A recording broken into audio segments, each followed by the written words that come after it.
Le disciple se trouve situé dans un monde nouveau de miséricorde. La personne même de Jésus prouve que ce monde existe. Découverte stupéfiante, mais découverte toujours à faire, tant ce monde nous dépasse, voire nous déconcerte, car il ne nous est pas naturel de penser que le pardon puisse être proposé à tout homme, que tous les hommes sont l'objet de la même miséricorde de Dieu. Tel est cependant le dessein de Dieu, et Dieu nous invite à nous en réjouir.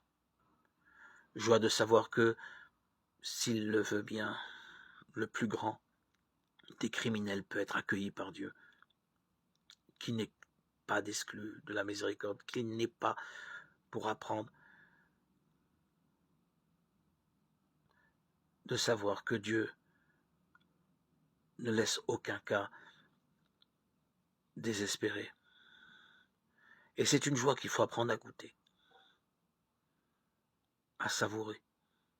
Notre réflexe n'est-il pas souvent de condamner, juger,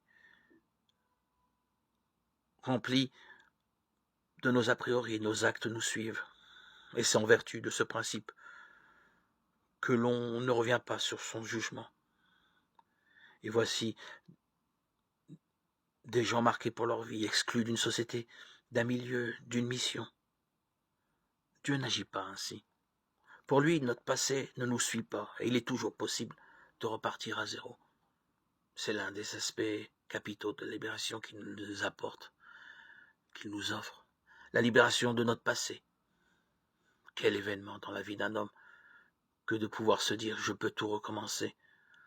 Mon passé n'existe plus. Événement permanent pour le disciple qui croit en la réalité de l'amour de Dieu et de son immense miséricorde.